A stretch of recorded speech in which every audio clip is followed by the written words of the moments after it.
For this set, we are going to be drinking the oolongs. So we have two different Tie Guanyins.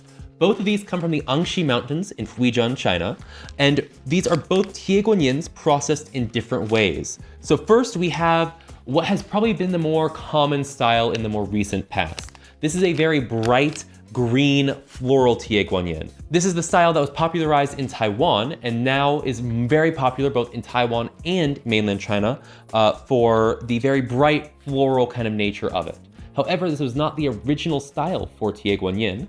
More traditional styles use a roasted kind of method that is much more mellow.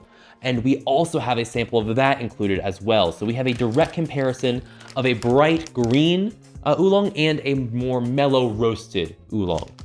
But not only that, we have the other major family of oolongs here, the rock oolongs from the Wuyi Mountains in China. And so here we have a rogui specifically. So this is a type of rock oolong or yancha that are grown in the Wuyi Mountains with a very rocky soil and a very mineral forward flavor profile. So I'm very excited about all of these. Honestly, of these, I tend to prefer rock oolong, so I'm especially excited for these. But let's get into it. So now first, let's smell the fresh, bright green oolong here. This is their fancy Tie Guanyin. And immediately it has the floral brightness that you expect from Tie Guanyin. It is a very sweet floral nature. It's not like dandelion or something a bit more herbaceous. It's very sweet, almost vanilla-y.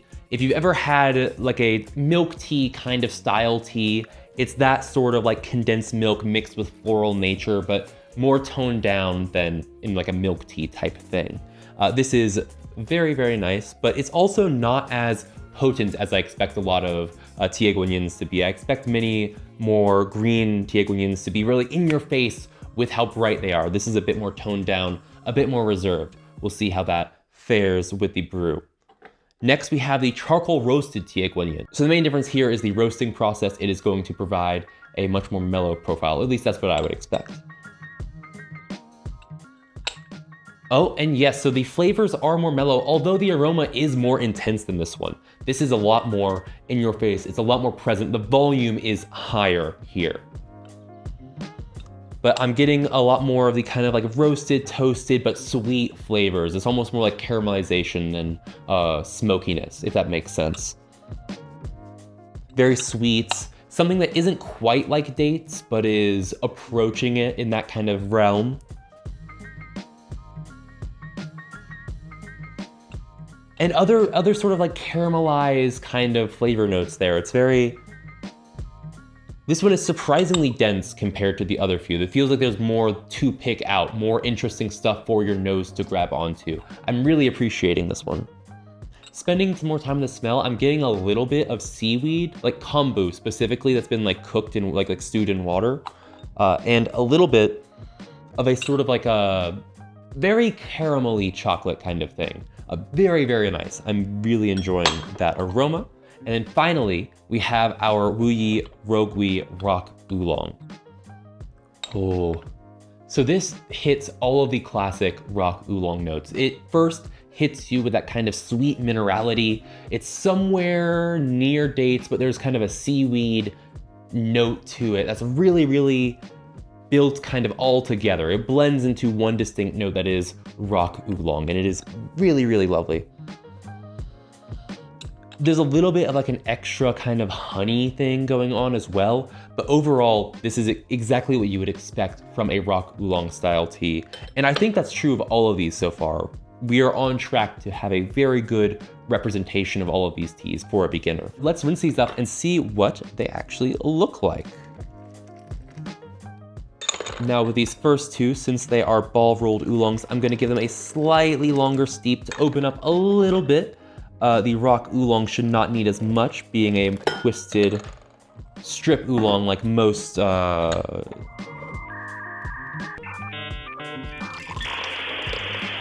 and look at that, oh, lovely. We've got a really good gradient here, it seems. So here we have the fancy Tie Guanyin. This is the green Tie Guanyin, and you can tell it's a very light color, very pale. And in the, yeah, as you can see, it hasn't opened up too much after just a first rinse here. But after the second one here, it should be nice and open for us. Then here we have the charcoal roasted tie guan yin. Yeah, darker color there on the leaves. I don't know how well you can see that. Trying to get it for you. There we go. There's the charcoal roasted tie guan yin there. You can see it's slightly darker, but not much. It's still pretty light compared to this one. A tiny bit darker, but overall not too much. Actually, on camera, it shows up as a lot darker here. In person, it is not quite as distinct, even directly to the light here. But finally, we have our rock oolong, our rogui. So here you can see that. There we go. There's a good rogui for you. As you can see, this one's significantly darker than even the charcoal roasted oolong. Oh yeah, and on camera, that's very obvious. You can really see the difference there.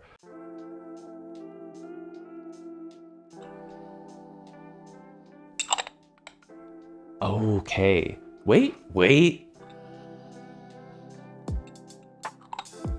This is incredibly interesting. I am actually really surprised by this. So the beginning is exactly what I normally expect from tie guan yin, or from a brighter tie guan yin, I should say. Except for it's a little bit darker and sweeter than I would find in most tie guan yin, but I'm not upset with that. I think that is an entirely acceptable, deviation here. But what's really interesting is there's a savory, almost spicy note at the end that reminds me of sriracha, and I don't know where this came from. This is wild. I did not expect this at all. Oh, wow. Okay, it is there at the very end of the smell, like the aftertaste of the aroma. That is where it's hiding. It's very difficult to get. But it's there. That's wild. Okay, for a green tie guan yin, I did not expect that at all. Other than that, though, it sticks to most of the typical flavors. You get kind of the vanilla-y, floral kind of notes. Oh man, now I can only sriracha note. I'm so surprised. I don't know where that came from. I'm very pleasantly surprised, but very surprised by that. Okay, next up we have the charcoal roasted tie guan yin. So let's see how this one smells. That one has changed dramatically. Oh wow. Oh wow. Oh wow, what does that remind me of? That's actually, wait a second. Yep, this is wild. This smells very similar to a corn tortilla, like a thicker, smaller corn tortilla for like a smaller taco. That tortilla where you can really taste the corn flavor, that is present in this. Oh, I'm having a lot of fun with these teas, if you can't tell. This is incredibly fun. Other than that, there's still that kind of, the things that I expect from a roasted tie guan yin. There's still that kind of like dates and seaweed and like seaweed that's been stewed kind of combination. It's still present there, but with a lot of sweetness and that corn tortilla note that's really fun. That kind of hits you at the very beginning, but then tapers off towards the end. Oh, that is lovely. That's really cool. That's really cool. We have the rogui. Let's see how this smells.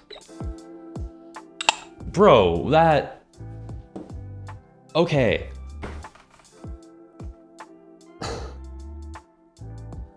What? There's a smell to it that almost reminds me of rubber, if that makes sense. It's like the smell of like car tire rubber. But it's a small part of what I'm smelling here. There's a whole bunch of stuff going on, and that's just the very first top bit. Let's see. Then there's the smell of like something being cooked in an oven, something a bit more savory that has maybe a little bit of char to it. And then below that, there's this deep sweetness to it that is really cool. That is a lot more challenging than I would normally expect for the smell of the wet leaf of a rock oolong. I find that to be really wild. I don't necessarily know if that makes the most sense for beginners. That smell is not what I would typically associate with the smell of wet leaf for a rock oolong.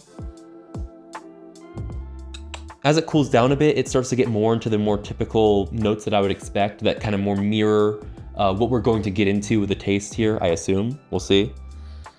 But wow, that initial scent really threw me for a loop. Yeah, now it's a lot more of the, oh yeah, of those kind of like roasty, toasty mineral flavors that I more am expecting from a rock oolong. Now we have all three of our teas poured here, and we can see, here's the color of the fancy Tie Guan Yin. This is the green Tie Guan Yin. It's still that really nice kind of like more clearish color, very like light yellow, maybe a tiny bit of green there, but very, very light, creamy colored.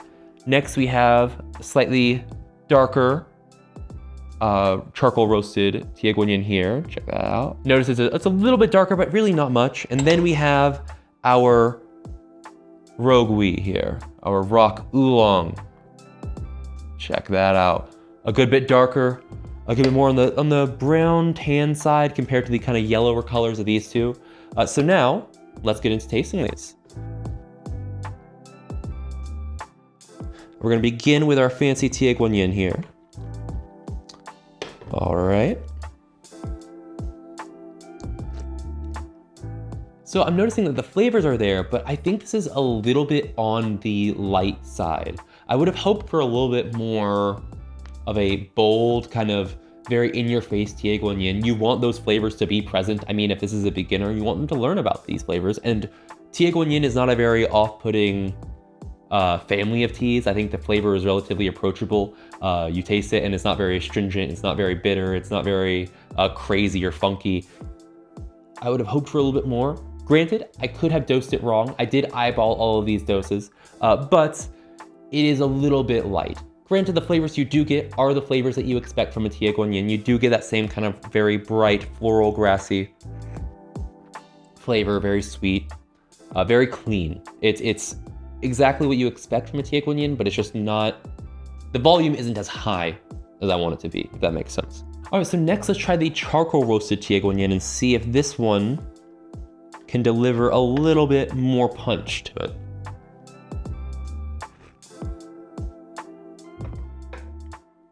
Okay, this one hits how I expect a Tie Guan Yin to hit. This one's a lot more loud in your face and full without being like overly brash or anything like that. It's still relatively refined, and especially due to the charcoal roasting, it is a lot more mellow. You get these flavors of like the charcoal roasted toastiness and sweetness that I think makes a whole lot of sense to include here. Having the charcoal roasted flavor next to the brighter floral flavor, getting both of these options for Tie Guan Yin just makes a lot of sense. Now finally we have the Wuyishan Rogui here. Let's see, the color is very nice, and it's like honey gold kind of thing going on here. Yes, okay, that does what I want a rock oolong to do, especially in a beginner bag. So this tea, it has a lot of these similar kind of charcoal roasted flavors that the charcoal roasted Tie Guan Yin has. It has those similar kind of date sweetness, those toasty flavors in the beginning. However, it has one big difference, and this is the difference that kind of makes rock oolongs in my mind. And that's the aftertaste. It's this very creamy, sweet, minerally kind of flavor that is very distinct to rock oolongs. And it is very present here, very noticeable here, and I think a beginner is going to immediately understand what makes this tea different from this tea, which is exactly what I think you would want in a set like this. You want it to be a good teaching experience, and here you can tell the difference between these two. And I do think you can tell the difference between these two as well, especially since they are kind of set to be a comparison against each other. I mean, you have two different varieties of Tie Guan Yin from the same area. You're going to want to compare these, right? And I think they do serve as a good set of comparison tools. I do wish that the greener Tie Guan Yin was a little bit stronger to kind of help give a better point of comparison. But again, I do accept that might be a point of error on my part. This is the first time I am brewing all of these teas, so I have not had the time to sit down and find out what makes each one of these tick. All right, with that though, we're going to move on to the next set of teas.